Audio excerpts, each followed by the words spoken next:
Welcome. Just press it in here.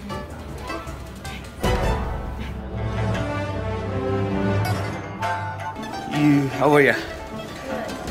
Hey, how are you? So we're here at an awesome co-working space in Kigali.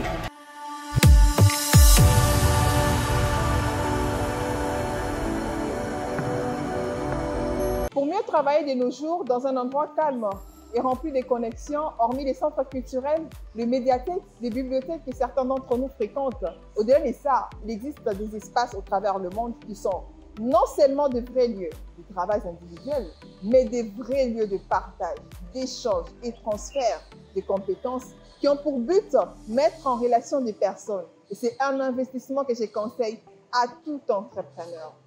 Tout d'abord, je vous souhaite la bienvenue sur la chaîne Kara Architecte.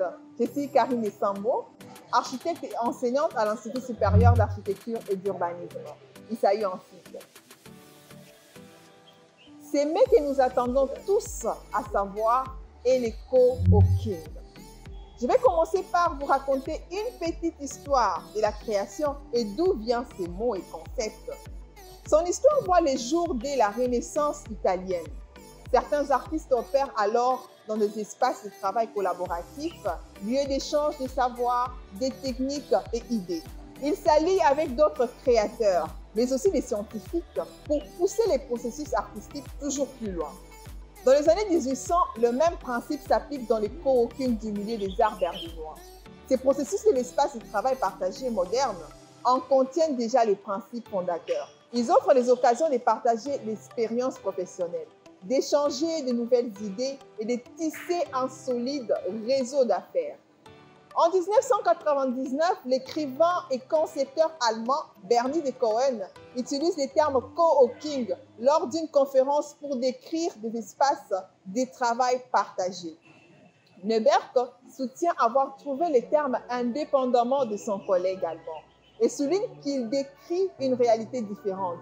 Quoi qu'il en soit, c'est Neuberg qui lance les premiers espaces de travail partagés aux États-Unis en 2005. C'est la naissance de Spiral Muse plus tard de la Hack Factory. Dans ces bureaux innovateurs, axés sur la communauté et dotés d'espaces de repos et d'un réseau sans fil. Les usagers peuvent profiter des séances de méditation, des repas, des partages, etc. Pourquoi créer un espace de coworking? Un espace de coworking sans supprimer l'ordre établi permet aussi de faire côtoyer les niveaux hiérarchiques et des services différents en autorisant une culture de l'échange décloisonnée. On fait ainsi naître des projets, des collaborations et des opportunités pour l'entreprise. Quels sont les avantages du coworking? Les avantages de partager un bureau. Rompre l'isolement en travaillant dans un cadre propice au travail. Renforcer la productivité, réduire les coûts, profiter d'une ambiance conviviale et développer son réseau. Pas pour les indépendants. Absence de confidentialité, nuisance sonore. Quelles sont les limites du coworking? Ah oui, il n'en manque pas. Lorsque l'entreprise se développe, embauche de salariés, besoins matériels, réception de partenaires, le coworking ne sera plus adapté. Il sera temps d'avoir ses propres locaux. Quel statut juridique pour un espace de coworking? Vous devez créer une entreprise individuelle pour l'EURL, créer une société unipersonnelle, une EURL ou une SASU, ou créer une société pluripersonnelle si vous êtes plusieurs associés, une SARL. Comment créer un coworking? Voici les 7 étapes pour créer un espace coworking.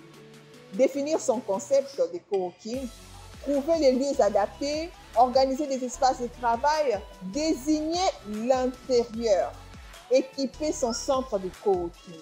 Faites parler de vous, animez votre communauté. Comment travailler en coworking? Travailler en coworking, c'est partager un lieu et des équipements, mais aussi avant tout un réseau.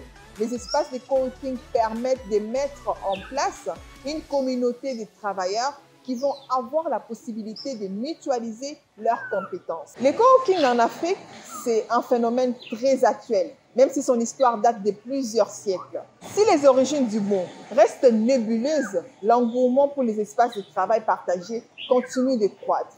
Certains pays africains ont gagné le pari. en investissant dans ces systèmes de jeu. Les cas de Mombasa World au Kenya, les Blue Space en Éthiopie, les villages de l'innovation en Ouganda, Impact Hub au Rwanda. La particularité de ces espaces de coworking est la suivante. Les services sont offerts à un prix abordable et permettant à chacun, quel que soit son rang social, de se faire une place d'honneur au sein de l'espace. On trouve dans certains pays au sein du coworking, bien sûr, des services supplémentaires comme des bureaux qu'on peut louer par heure moyennant 2500 francs. Des salles de conférences qu'on peut louer à 5000 francs. Existe-t-il un espace coworking en République démocratique du Congo, particulièrement dans sa capitale, Kinshasa? Répondant aux normes et aux exigences des coworking, la réponse est non.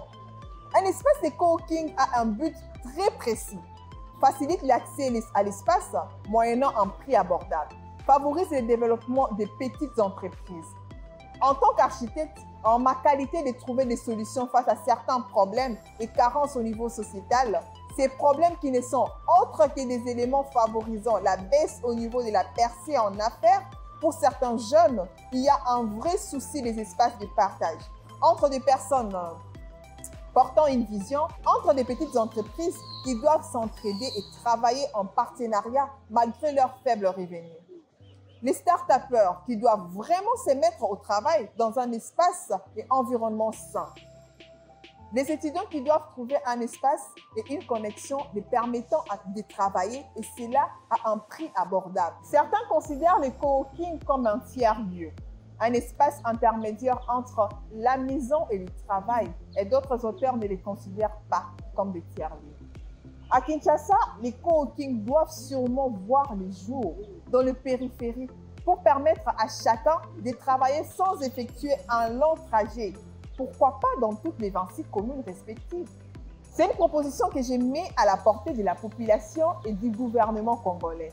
Je suis prête à vous faire rencontrer ces concepts physiquement, en ma qualité d'architecte bien sûr, et à vous accompagner dans la réalisation si possible. Saisissons cette nouvelle donne à notre avantage.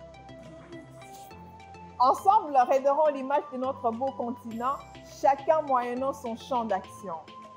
J'ai une question pour vous. Que pensez-vous des espaces coworking en Afrique? Écrivez votre réponse en commentaire et donnez vos avis. Merci d'avoir suivi cette vidéo jusqu'à la fin. Et si vous avez envie de découvrir d'autres solutions prochainement, eh bien, c'est simple. Activez la cloche de notification se trouvant juste en bas de votre écran pour n'y rien rater prochainement. Et abonnez-vous massivement. Merci, à la prochaine. Bye bye.